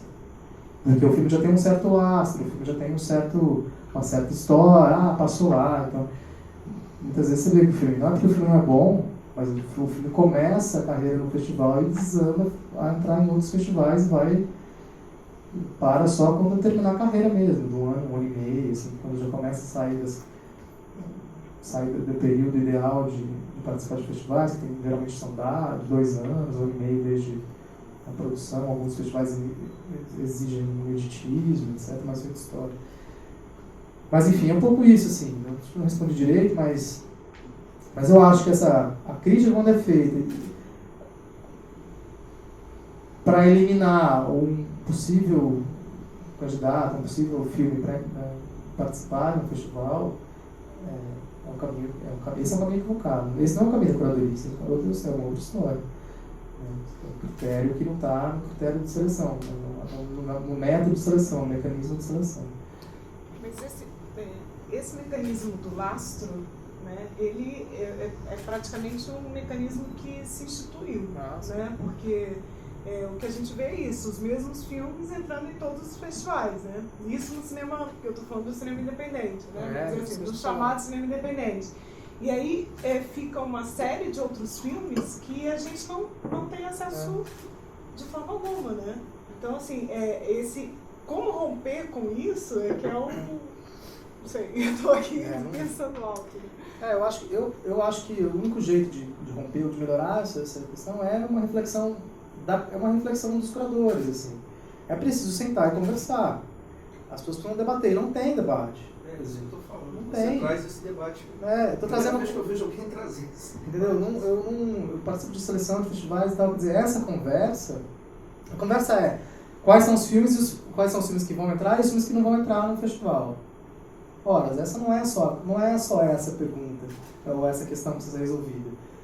A gente precisa discutir método, precisa discutir porquê, precisa discutir uma série de questões, quer dizer, e precisa ser discutido entre os curadores, os programadores. Há a possibilidade de se fazer isso entre amigos, você tem colegas que discutem claramente questões e questões mais duras sobre essa questão. Por exemplo, esse cinema que eu falei, que a gente estava contando do lugar que eu fui considerado um péssimo programador, quando eu fui apresentar a sessão, hoje é um amigo meu que trabalhou também na Cinemateca comigo que programa esse cinema. E a gente estava conversando nessa semana, acho que foi na segunda ou terça-feira, e a conclusão que a gente tinha assim: o Cine Olido não é um cinema de arte. Ele nunca vai ser um cinema de arte. Então não adianta a gente forçar a barra e botar Truffaut integral, sei lá, Fassbinder integral. Não adianta, entendeu? Vai lá meia dúzia de pessoas, mas não vai rolar. Sabe? Não vai criar não vai rolar interação, sabe? Não vai rolar discussão e conversa. Então, esse tipo de conversa raramente se tem mesmo. Né? Eu acho que, talvez no nível da realização, tem mais conversas francas sobre o filme, estética, etc. Não sei se na crítica eu acho que talvez tenha menos, talvez não se tenha essas conversas também, mas na curadoria não tem. E a gente propõe, assim. Por isso que eu fiquei bastante feliz quando eu ouvi falar de curadoria aqui. Porque juntou uma série de coisas que eu já estava pensando há algum tempo e falo também para os meus colegas, etc. Mas que eu não tinha ainda explanado de uma forma sistemática como eu consegui fazer hoje. Organizar as ideias e seguir uma direção. Porque até um tempo atrás eu acho que a crítica tinha um peso muito forte, mas eu acho que hoje a curadoria exerce um poder tão superior à crítica, inclusive, e que talvez essa conversa, né, seja tão difícil de se fazer. Né? Porque decidir se o meu filme entra ou não no festival, né, é algo assim muito poderoso, né, de pensar. Eu lembro, aí, lembrando da carreira do nosso filme em 16mm, né, a gente suou tanto para fazer, que foi eu acho que você lembra disso. Né, a gente suou muito para fazer, aí de repente você manda para um monte de festival. Né? Ninguém tá nem aí pro 16mm, aquilo já era algo absolutamente ultrapassado, né? A gente não tinha nem... Aí entra em um festival porque ele era o último que estava lidando com 16, que é o Festival de Brasília, foi o último ano. E nunca mais, ou seja, claro que não vai entrar em outro festival, né? Entrou no Festival de Brasília, mas não vai entrar em outro, porque aquilo já é... Então eu acho que esse poder, e aí a gente, claro, eu acho que como realizadora, né, eu acho que todo mundo que você quer que seu filme seja exibido. Então essa coisa do poder eu acho que é uma questão. Assim. Eu acho também. O curador é investido de uma certa autoridade. Assim. Vou dar um exemplo aqui. Quando você... Tem diversas formas de se fazer festivais de cinema. Uma delas é você inscrever seu festival num edital de um centro cultural, de um banco, sei lá. E quando você monta um projeto, muitas vezes você tem que agregar, vamos colocar nesse projeto as pessoas que vão trabalhar nesse projeto com você. Então, sei lá, você vai chamar um diretor de produção experiente, um diretor executivo experiente, sei lá, técnicos, pessoas que compõem uma equipe, para que quando o avaliador olhar aquele projeto, ele falar assim, esse cara tem condição de desenvolver o projeto, porque ele tem uma equipe consistente, ele sabe. Agora, existem curadores que emprestam currículos. O empréstimo do currículo, o seu currículo para compor editais que ele nunca vai trabalhar no festival, na mostra. Entendeu? Então, assim, você bota um curador altamente experiente, um projeto que ele não vai trabalhar, ele vai ganhar, se o projeto for contemplado, ele ganha de alguma forma, entra ali meio escamoteando pelas metáforas, ajudei, fiz algo, mas na real ele não faz. Mas é o que vai permitir também que quando o avaliador olhar aquilo, ele vai falar assim, nossa, esse cara é um cara experiente mesmo, vai ser legal ter esse cara como curador do festival. Mas esse cara não vai participar do festival. Um aluguel é uma barriga de aluguel, um projeto de aluguel, um currículo de aluguel. Né? Isso acontece. Isso não é, eu estou fazendo uma denúncia, estou falando de coisas que acontecem que não é regra. Isso acontece, eu sei de casos assim. E muitas vezes tive dificuldade de trabalhar em determinados espaços, muitas vezes até por isso, porque o espaço já era virtualmente ocupado por uma entidade parda que tinha um currículo que funcionava melhor do que ele mesmo. Assim, um currículo que valia mais do que um outro profissional. Eu tive muita dificuldade disso. Eu tenho 37 anos e trabalho com isso já há bastante tempo, mas demorou bastante para eu poder conseguir chegar nos festivais, trabalhar nos festivais maiores, etc. Até uma questão de receio, não consigo, não vou dar conta, etc. Você precisa de mais tempo de bagagem para sentir mais a vontade de trabalhar em espaços maiores. Mas o que a gente percebe nessa trajeto que eu já fiz até aqui é que essas distorções acontecem o tempo inteiro. Acontece o tempo inteiro. Então, mas essa especificamente dos currículos fantasmas, elas não são, isso é uma regra. Né? Mas eu sei que acontece, sei que muitos festivais são validados muitas vezes com o fantasma curador. Agora, uma coisa que acontece e que é interessante, para também não desqualificar, desqualificar a categoria da qual faz parte, assim, é que uma coisa que eu acho que funciona e melhorou muito são as comissões de seleção. comissões grandes, assim, grandes eu digo de 5, 6 pessoas, porque a visão de fato fica mais plural e a possibilidade de fazer uma escolha mais interessante melhora.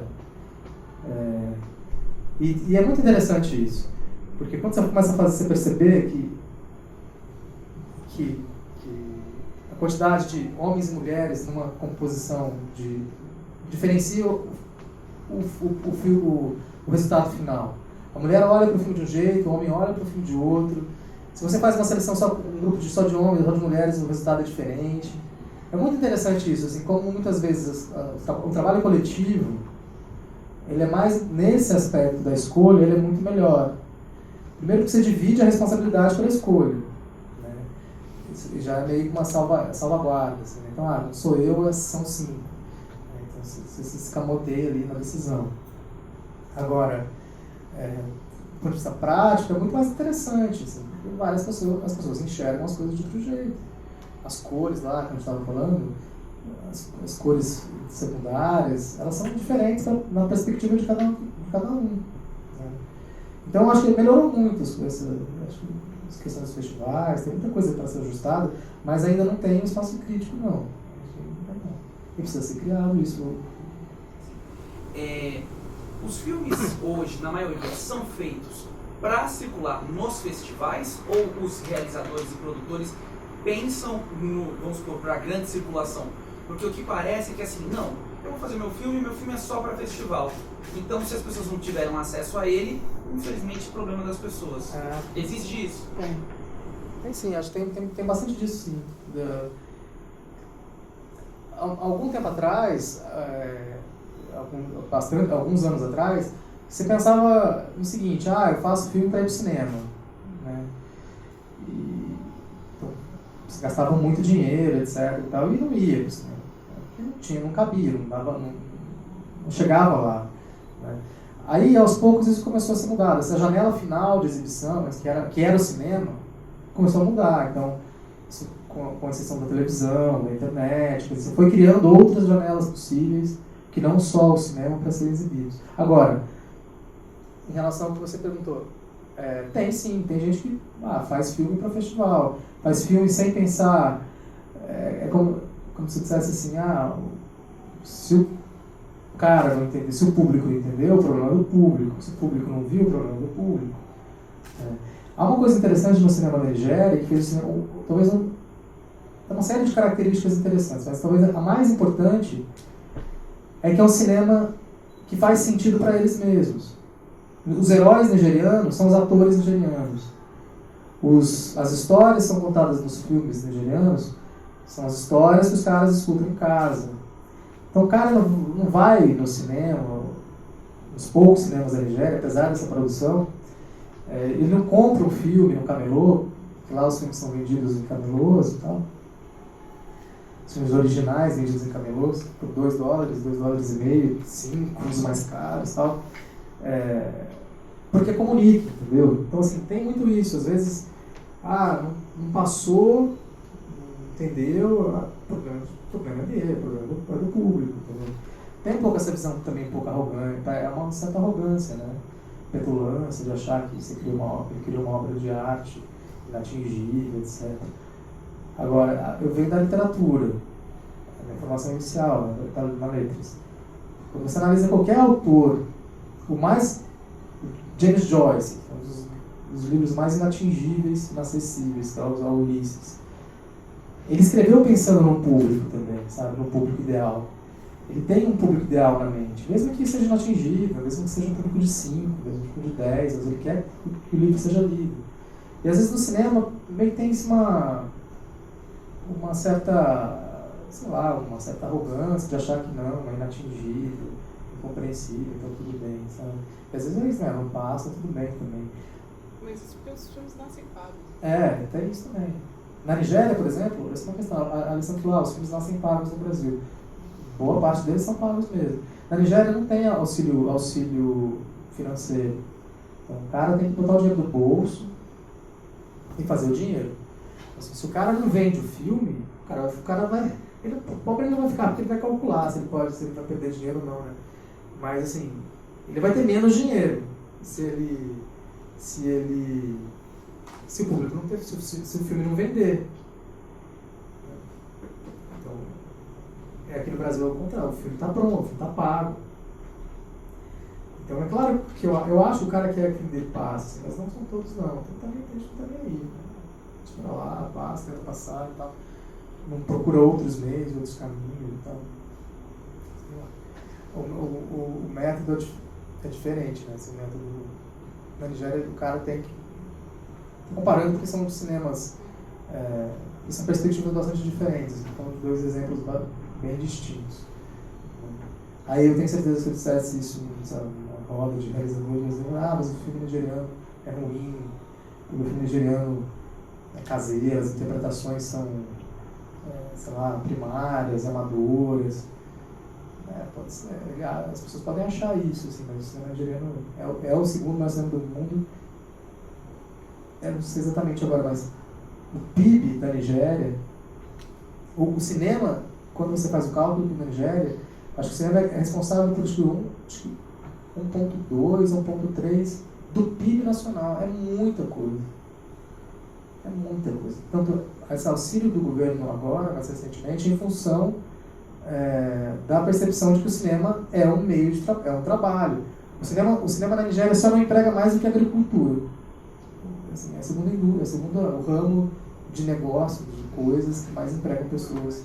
É o cinema. É o cinema, o vídeo, a venda no comércio, o venda regular, né, sei lá, o camelô.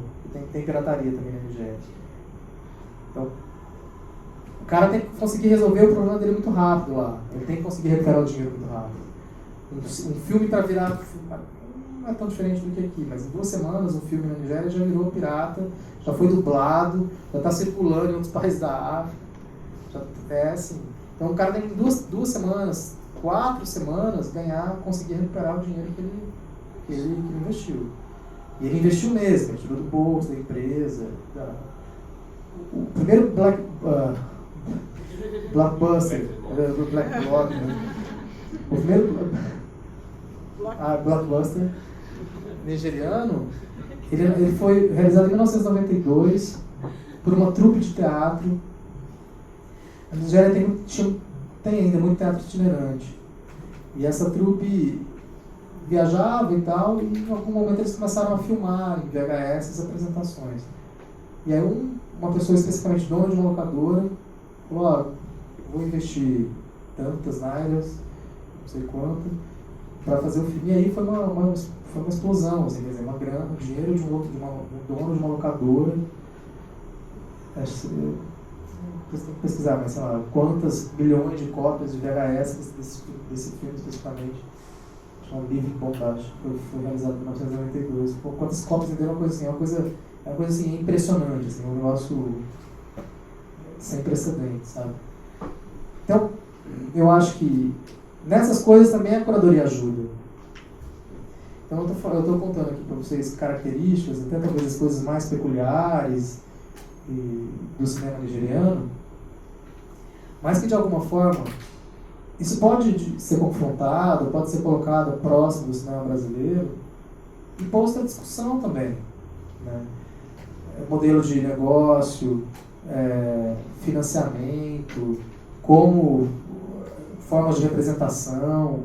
Tem uma série de coisas que se você pode colocar, não é fazer o cinema brasileiro virar nigeriano e o nigeriano virar brasileiro. Não é isso que eu estou dizendo. Estou dizendo que é possível quando você traz uma nova perspectiva, um novo olhar, você enriquece o seu também. Então você fala assim, o PIB nigeriano é baixíssimo, sei lá, é um país extremamente desigual, mas mesmo assim é a segunda maior indústria do cinema do mundo, com as suas características são as peculiares, assim. Dá para discutir o cinema brasileiro, assim, traçar paralelos, dá para fazer essas discussões. Agora, se não chega a informação, aí não faz, porque não tem jeito, não vai discutir uma coisa que você não conhece. Então até nisso é possível, até nesse ponto, as opções de curadoria elas são importantes. De trazer novas questões, trazer possibilidades. O cinema nigeriano cresceu em cima do digital, em 1992, já era uma explosão, etc. o VCD, que é o tipo de material que eles usam. Acho que é isso. Porque você falou dessas categorizações, né? Então, o cara que faz mostra, o programador de cinema, o cara que cuida da programação de um cinema comercial, o outro que cuida de uma programação da Cinemateca, o cara do festival, das comissões, tudo isso é curador? Tem gente que diz que sim, tem gente que diz que não. Assim. Uma coisa que se dizia há um tempo atrás é que o programador é o cara que encaixa os filmes numa grade. Assim. Então, o cara ele tem lá um cinema ou um circuito, então ele tem 50 sessões para fazer durante um mês ou uma semana, sei lá. Então ele tem que, a partir da demanda do seu da sala comercial, ele vai lá e vai encaixando os filmes. É mais um trabalho de organização de agenda do que propriamente um trabalho de criação, porque muitas vezes não cabe isso. O trabalho de curadoria é um trabalho que nasce um pouco de uma reflexão uma reflexão maior, para tentar achar esses recortes, encontrar uma forma de apresentar esse conjunto de filmes, de abordar determinadas questões, olhar para o mundo e falar, então eu acho que, sei lá, fazer uma mostra sobre cinema, fosse um tempo atrás, sei lá, cinema e política, porque estava próximo da eleição, mostrar filmes que de repente já discutiram isso de uma forma ou de outra, na ficção, no documentário, fazer questões. Isso é um trabalho mais, eu acho, um trabalho mais do curador, assim, que esse faz. Agora, quando você trabalha numa sala, mesmo que não seja uma sala comercial, na sala da Cinemateca, por exemplo, e que tem uma demanda muito grande de programação, de mostras, em festivais, você tem que criar. Não dá para dizer que a gente faz curadoria o tempo inteiro. Então, muitas vezes, é esse que vai. Entendeu? Então, você faz uma curadoria por mês, o resto é sessão encaixada, vai criando coisinhas, coisas especiais, porque não dá tempo.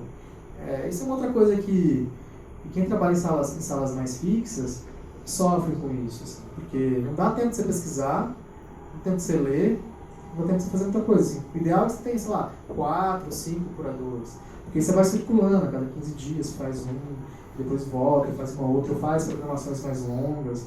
Uma saída que a Cinemateca teve, isso foi depois que eu saí, porque eu já não estava trabalhando lá, mas foi uma saída inteligente, eu acho, foi de deixar as programações mais tempo em cartaz. Então, ao invés de deixar 1, 2 semanas, deixar 3, 4, deixar um mês. Né? É que quando vai chegando, você reprisa muito o filme, vai chegando no final, né? Vai tendo menos gente, porque tem menos gente interessada em ver o filme. Mas às vezes era uma saída foi uma saída que eles encontraram, primeiro, para distribuir melhor o filme na grade de programação. Então, sei lá, não passar filme só 9 horas da noite, mas ter a possibilidade de exibir um filme às 5 da tarde ou às 3 da tarde. E nem só o contrário, exibir só às 3 e às 5 e não exibir à noite, porque tem gente que trabalha e não pode ver o filme. Então, com uma grade mais longa, esse é o problema que você resolve. Você perde público no longo prazo, porque não vai tendo gente para ir mais, mas você ganha possibilidades do cara também, sei lá, o cara que não vai no começo porque o filme é às 5, mas pode mais no final porque o filme é às 9, ou coisas do tipo, assim. Então, grosso modo, é um pouco isso, assim, é um pouco, o programador é aquele meio que encaixa, é o cara que vai pegar, que trabalha nas distribuidoras, é o cara que vai negociar esse filme com os festivais, então a gente se chama de programador também. Então ele no programa, ele vai ser o cara que cuida do acervo, ali da distribuidora, que é o cara que vai, o festival quer usar o filme, para mandar um e-mail para ele, vai dizer, quero passar seu filme no festival, ele vai falar, você vai ter que pagar 10 mil reais. Não fala, ele vai ter gente que fala, o distribuidor que cobra 10 mil reais. Mas eu vou começar a fazer picuinho. Eu tô querendo voltar para São Paulo trabalhar mais, não falo inimigos. Por aí. Bom, então, queria agradecer mais uma vez. Acho que você trouxe um debate super importante aqui, foi super rico. E obrigada a todos, até o próximo Cinema em Foco.